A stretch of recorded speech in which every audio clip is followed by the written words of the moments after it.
book reading on Farming While It's Black. I'm gonna show you the cover of the book. Farming While Black is a really great book if you are learning how to farm. I have not finished this book. I got halfway, but I want to go over some things and reread it so I can take more notes. And why not get on live and read it? So we're gonna start with the introduction. Tomorrow, if I have time, I'm gonna try to get on here every at 8 and do a 30 minutes every day reading this book. Um, but the first page, Black Land Matters. As a young person, and this is her name. I'm sorry, Lee Penniman. That's her, the lady that's writing this book. It's about her journey and the information she has about farming. Make sure you have your notebook and everything that you can take notes and write. I have my notebook. I pretty much, my daughter, she scribbles and everything. But I got notes. So if I need to write something else down in my notes, I can do that briefly. But as a young person and one of the three mixed race Black children raised in rural North, mostly by our white father, I found it was very difficult to understand who I was. Some of the children in our conservational, almost all white public schools taunted, bullied, and assaulted us, and I was confused and terrified by their malice. But while school was often terrifying, I found solace in the forest. When human beings were too much to bear, the earth consistently held firm under my feet, and the earth and solid, sticky trunk of the majestic white pine offered me something stable to grasp. I imagined I was alone in identifying with earth. I'm sorry.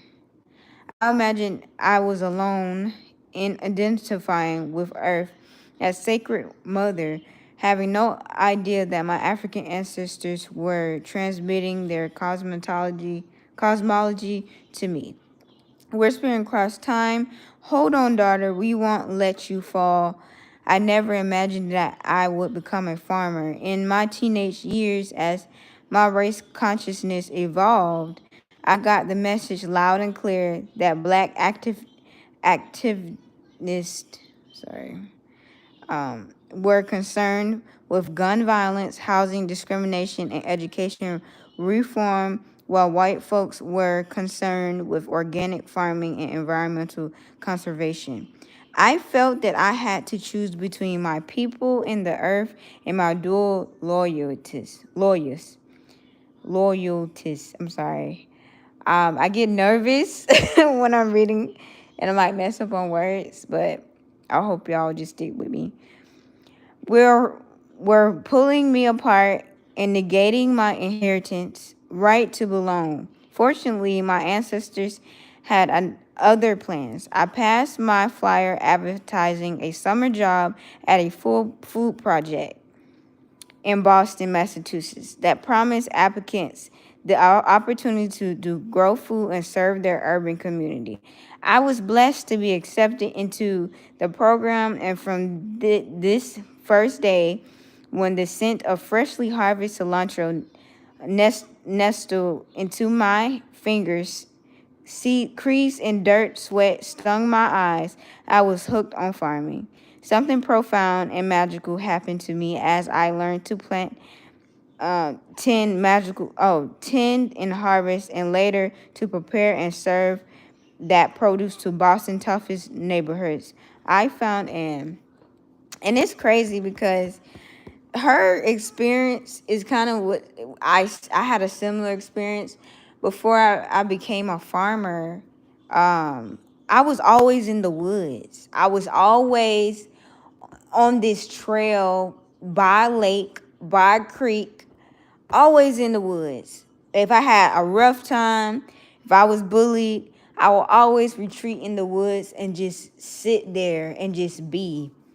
Wow, this is a great, profound book. Let's go to the next page. I hope y'all can see. Can y'all see? Can y'all see? I hope so. Anchor in the elegant, sympathetic of working the earth and sharing her bounty.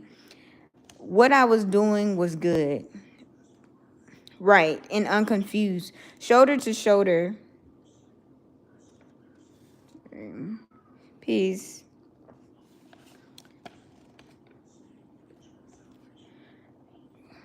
Shoulder to shoulder with my peers of all hues, feet planted firmly in the earth, stewarding life-giving crops for Black community.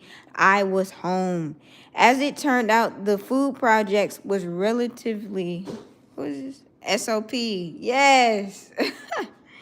Yes. This book is Farming While Black. This is like for beginner farmers. So if you're interested in, farming and you can't afford certain books, I'm just gonna be reading. But yes, farming is the way of life. So if you want to, you can take notes. I read half of this book, but I want to reread the book. But yes, my guy, SOP. My guy, it's good to see you on here. But yeah, if you are interested in farming, this is the place you want to be. I'm going to try to get on here every day at 8. Nice. Yes. Where was I? Giving crops to the Black community home. As it turned out, the food project was relatively unique in terms of irrigation, a land ethic, and social justice mission. From there, I went on to learn and work at several other rural farms across the Northeast where I cherished the agriculture expertise. Imparted by my mentors, I was also kennel aware and I was immersed in a white dominant landscape at Organic Agriculture Conference. All of the speakers were white and all the technical books sold were authored by white people and conversations about equity and other considered irrelevant. You bring hella value. Oh, thank you. Most definitely, I want to learn more. Thank you. Yes, you should. I feel like the world is gonna come to that everyone needs to grow their own food, especially in America. Like, it's so many people that is hungry out here, and it shouldn't be. It shouldn't be as many homeless and hungry people if if it's. I feel like it's not enough farmers. And if it's more farmers, nobody would be hungry. Like you're literally growing food from mother. It's so magical. Like you can grow food from the earth. That's why we are here to grow food. You know what I'm saying? Like, I don't know how to explain it. I'm trying to read it. I agree. I've been telling people they're this for years. Oh yeah, this for years as well, but never really tapped into it fully. Yeah, it's coming. Like yeah. And I'm thankful that I can really tap into it. It's really my ancestors really brought me into this because on both sides they are all farmers, and I'm the only farmer that is left in my family. So yeah, I have to, you know. But it's good to see you. I was just watching your video the other day. It was the Divine Feminine video. If you don't mind, make some more videos on that because that's really like helping me a lot to understand and get out of the doctrination that I have about the Divine Feminine and the masculinity. So yeah. That means it's in you, not on you. Facts. I love it. Yes. Yes. Facts.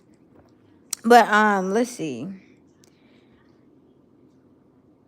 More videos about the Divine Feminine. Yes, if you can, do more videos of the divine feminine. And honestly, I would love to get on live with you. I would say like just to do like an interview type of live. I have so many questions. Um and just see like, cuz you was really helping me. Like when I watch your videos, they really help. So I would love for you to do more divine feminine videos. That would be super dope. Let's see. Okay. Where was I? Okay. My ancestors who fought and died and break away from the land will roll over in their graves to see me stomping. I struggled with the feeling that a life on land would be a betrayal of my people. I could not have been more wrong. At the annual gathering of the Northeast Organic Farming Association, I decided to ask the handful of people of color at the event to gather for a conversation, known as a caucus. In that conversation, I learned that my struggles as a black farmer in a white dominant agriculture community were not unique, and we decided to create another conference. Let's see. I got you. Oh, let me look. Much respect. I got you. And it would be beneficial to bring you on the channel as well with all this information that you're talking about now. So in the future, we can set up something for sure. Yeah, I will hit you up, and we can like set something up, plan it. I'm looking forward to that. That would be great. But yeah, thank you for all that you do. And you're motivating me. So you see, I'm on here want to teach farming. So you and between you and Travis, y'all are such motivational, like divine masculine energies, and y'all have been motivating me. So I am here now. At the end, annual. Okay, I already read that. Let's go right here.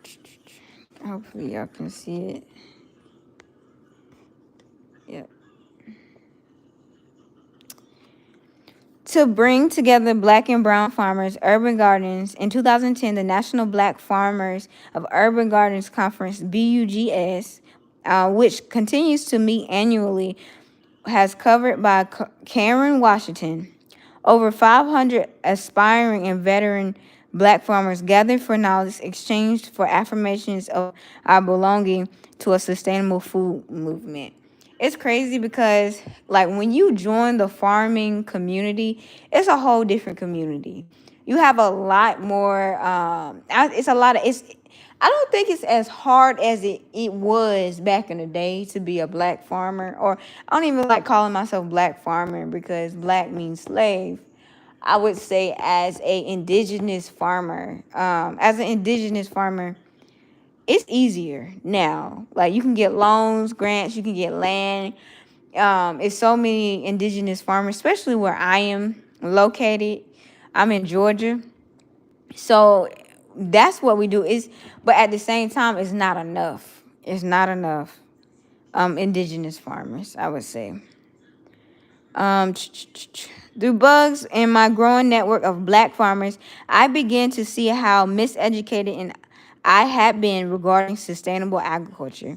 I learned that organic farming was an African indigenous system developed over millenniums and first revived in the United States by a black farmer, Dr. George Washington Carver of Tuskegee University in the early 1900s.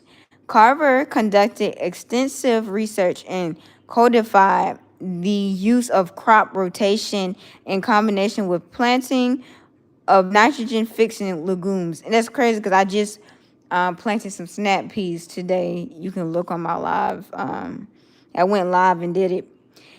And detailed how to regenerate soil biology. His system was known as regenerative agriculture and helped move many southern farmers away from monoculture and towards diversified horticulture operations. Dr. Booker T, another Tuskegee professional, was one of the inventors of community supported agriculture, CSA. That's what I do now, for a farmer. I do a CSA, which he called a clientel membership club. He advocated for diversified, pick your own operations that produce an assortment of crop year round. He developed a system that allowed consumers members to access produce at 40% of the supermarket's pricing. Further, I learned that community land trusts were first started in 1969 by black farmers with the New Communities movement leading the way to Georgia. Land trusts are nonprofit organizations that achieve conservation and affordable housing goals through cooperative ownership of land and reconstructive convenience on land used to sell. In addition to catalyzing the community's land trust, black farmers, hopefully y'all can see,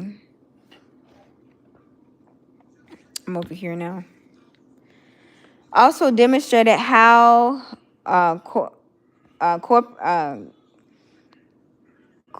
corporate I know it could provide for the material needs of their members, such as housing, farming equipment, student scholarships, and loans, as well as organize for structural change. The 1886 Colored Farmers National Alliance and corporate union Fannie Lou Harmer, 1972 Freedom Farm, examples of black leaderships in cooperative farming movement. Okay.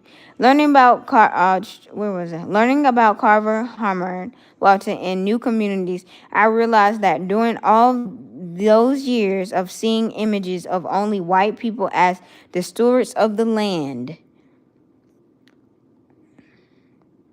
white people as organic farmers, only white people in conversations about sustainable, and the only consistent story I've seen or been told about black people in the land was about slavery and sharecropping. That's crazy because every time I say to people that farming runs in my blood, they always bring up, oh, slave and sharecropping. And I just be like, nah, like, come to find out, I would say on one side they were slaves, but on two of the sides of my family, they were not slaves. And it pisses me off when people, like, the confusion here. It's the confusion. And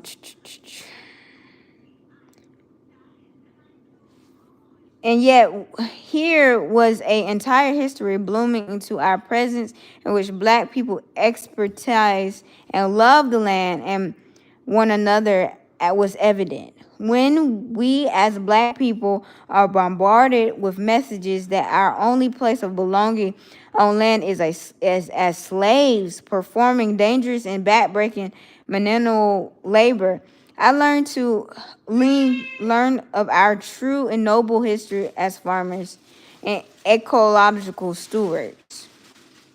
Is deeply healing, fortified by a more accurate picture of my people's belongings on land.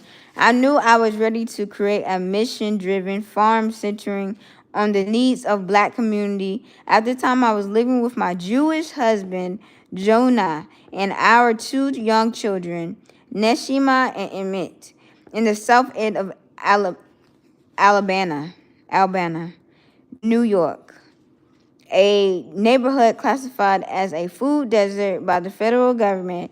On a personal level, this meant that despite our deep commitment to feeding our young children fresh food, despite our extensive farming skills, structure barriers to accessing good food stood in our way. The corner store specialized in Doritos and Coke. It's the most horrible thing you could be eating. We would have needed a car or a taxi to get to the nearest grocery store, which served up artificial inflated prices, wrinkled vegetables. There were no available lots where you could garden despite we signed up for our CSSA shared and walked 2.2 miles to pick up point where with the newborn in the backpack of a toddler in a stroller. Wow, she was dedicated.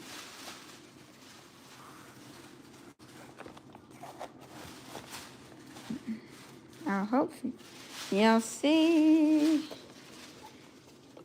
Hopefully y'all can see. I'm not sure if y'all can. Can y'all see? I think so. See. Okay. More than we could afford for these vegetables, and literally had to pile them on top of the resting toddler for the long walk back to our apartment.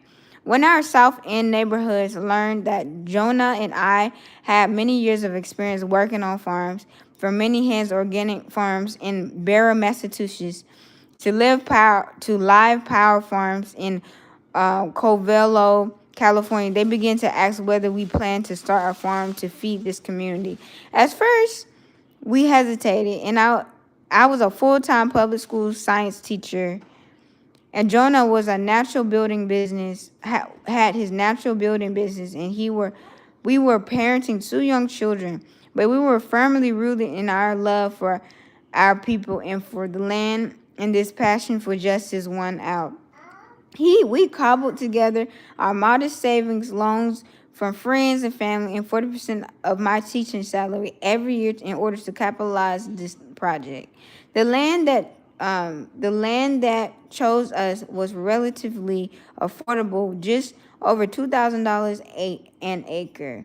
But this necessary investment in electricity, septic tank, and dwelling spaces tripled that cost with the tireless support of hundreds of volunteers. And after 4 years of building infrastructure and soil, we opened a Soul Fire Farm, a project committed to ending racism and injustice in the food system, providing a life-giving food to people in food deserts, and transferring skills and knowledge to the next generation of farmer activists. Our first order of business was feeding our community back in the South End of Alabama. Alabama. Albany.